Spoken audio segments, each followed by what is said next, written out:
नमस्कार. आज आपण एका अशा विषयावर बोलणार आहोत जो आपल्या सगळ्यांसाठी खूप महत्त्वाचा आहे. तो म्हणजे माहिती सुरक्षा.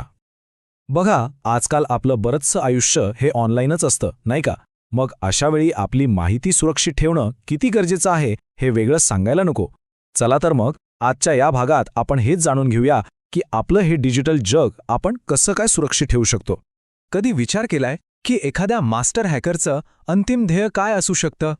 कदाचित असं काहीतरी की जगातल्या प्रत्येक व्यक्तीची माहिती त्याच्या मुठीत असावी. हे ऐकायला अगदी फिल्मी वाटतंय नाही का? पण गंमत म्हणजे हे वास्तवापासून तितकंसं दूर नाहीये. इरंबुथिराई नावाचा एक तमिळ चित्रपट आहे, जो द रिटर्न ऑफ अभिमन्यू नावाने सुद्धा ओळखला जातो. त्यात अगदी हेच दाखवलंय. खरं तर सायबर गुन्हेगारी आणि सायबर सुरक्षा यावर हा चित्रपट एक मोठा धडाच शिकवून जातो. म्हणजे आपली वैयक्तिक माहिती किती सहजपणे चोरली जाऊ शकते आणि मग तिचा गैरवापर कसा होतो हे त्यात अगदी स्पष्टपणे दाखवलंय. तर आपली माहिती सुरक्षित करायची आहे हे तर खरंय, पण त्याआधी माहिती म्हणजे नेमकं काय हे समजून घेणं जास्त महत्त्वाचं आहे. कारण माहिती ही डेटा, ज्ञान आणि शहाणपण या सगळ्यांपेक्षा वेगळी असते. चला तर हा प्रवास कसा होतो ते समजून घेऊया. हा प्रवास 4 सोप्या पायऱ्यांचा आहे. सगळ्यात पहिली पायरी आहे डेटा. त्यानंतर येते माहिती. माहितीमधून मिळतात ज्ञान आणि ज्ञानाच्या वापराला म्हणतात शहाणपण. यातली प्रत्येक पायरी ही आधीच्या पायरीवर अवलंबून असते. चला, हे एका एकदम सोप्या उदाहरणाने समजून घेऊया. समजा आज थंडी आहे, मी स्वेटर घातलेला नाही आणि मला ताप आला आहे. हे काय आहेत? हे आहेत वेगवेगळे डेटा पॉइंट्स, म्हणजे निव्वळ तथ्य. पण जेव्हा आपण या सगळ्या तुकड्यांना एकत्र जोडतो आणि त्याला एक अर्थ देतो, म्हणजे असं म्हणतो की अरे, मी थंडीत स्वेटर न घालता बाहेर गेलो ना, म्हणून मला ताप आलाय, तर मग ती बनते माहिती. आणि तुम्हाला माहितीये, हॅकर्स अगदी असंच काम करतात. ते असे छोटे छोटे डेटाचे तुकडे गोळा करून आपल्याबद्दलची एक मोठी माहिती तयार करतात. आता पुढची पायरी आहे ज्ञान. जेव्हा आपण अशा अनेक माहितीच्या उदाहरणांवरून एक सामान्य निष्कर्ष काढतो, म्हणजे एक पॅटर्न ओळखतो, जसं की थंडीत स्वेटर न घालता बाहेर फिरल्यास ताप येऊ शकतो, तेव्हा त्याला ज्ञान म्हणतात.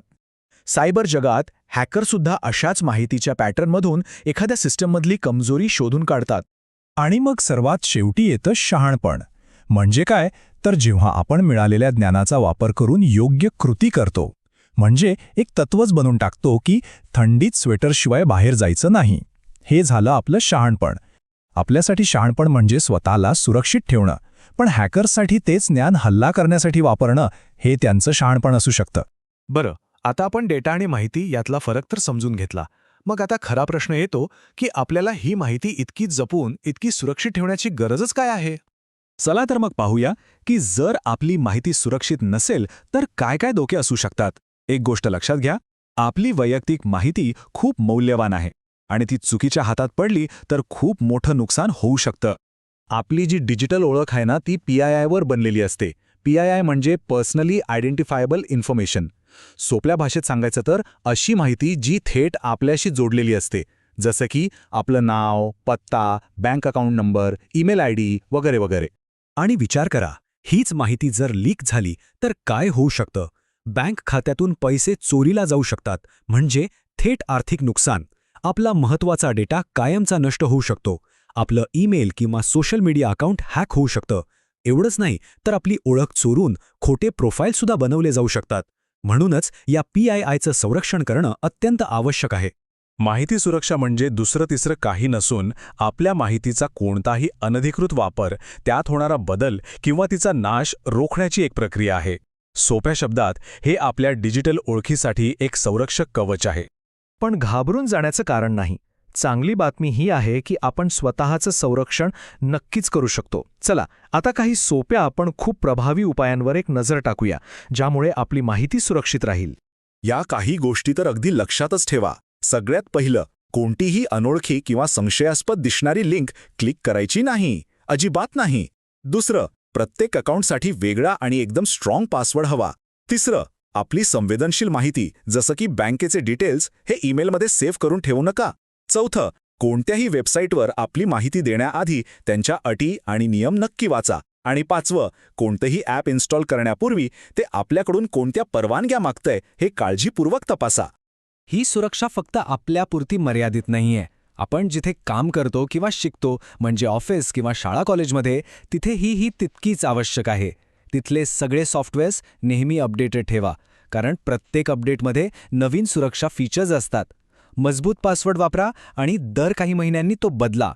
आणि हो, ऑफिसच्या कम्प्युटरमध्ये स्वतःचे पेनड्राईव्ह किंवा USB वापरणं टाळा, कारण त्यातून व्हायरस पसरण्याचा धोका असतो. सर्वात महत्त्वाचं, नियमित डेटा बॅकअप घ्यायला विसरू नका. चला, आता आपण ऑनलाईन सुरक्षतेच्या काही सुवर्ण नियमांबद्दल बोलूया. हे असे नियम आहेत जे ऑनलाईन वावरताना नेहमी लक्षात ठेवायलाच हवेत. एक गोष्ट पक्की लक्षात ठेवा, खरी इंटरनेट सुरक्षा म्हणजे फक्त अँटीव्हायरस सॉफ्टवेअर टाकणं नाही. खरी सुरक्षा म्हणजे प्रत्येक ऑनलाईन कृतीमध्ये हुशारीने आणि सावधगिरीने वागणं. आपली जागरूकता हेच आपलं सर्वात मोठं शस्त्र आहे. हे नियम तर कधीच मोडू नका. आपला पत्ता किंवा फोन नंबर कधीही शेअर करू नका. अनोळखी लोकांना आपले फोटो पाठवू नका किंवा त्यांच्याकडून आलेले संशयास्पद ईमेल उघडू नका. ऑनलाईन ओळख झालेल्या कोणालाही भेटायला जाताना खूप जास्त सावधगिरी बाळगा. आणि सर्वात महत्त्वाचं म्हणजे ऑनलाईन जगात काहीही विचित्र किंवा अस्वस्थ करणारं दिसल्यास आपल्या जवळच्या विश्वासू व्यक्तीला त्याबद्दल लगेच सांगा. आणि शेवटी एक गोष्ट कायम लक्षात ठेवा, इंटरनेट सुरक्षा ही आपल्या प्रत्येकाची जबाबदारी आहे. जेव्हा आपण सगळे मिळून प्रयत्न करू तेव्हाच एक सुरक्षित ऑनलाईन वातावरण तयार होऊ शकतं. तर जाता जाता एक छोटासा पण विचार करायला लावणारा प्रश्न. आपली सर्वात संवेदनशील माहिती आज नक्की कुठे साठवलेली आहे? आणि ती खरंच सुरक्षित आहे का? यावर नक्की विचार करा. धन्यवाद.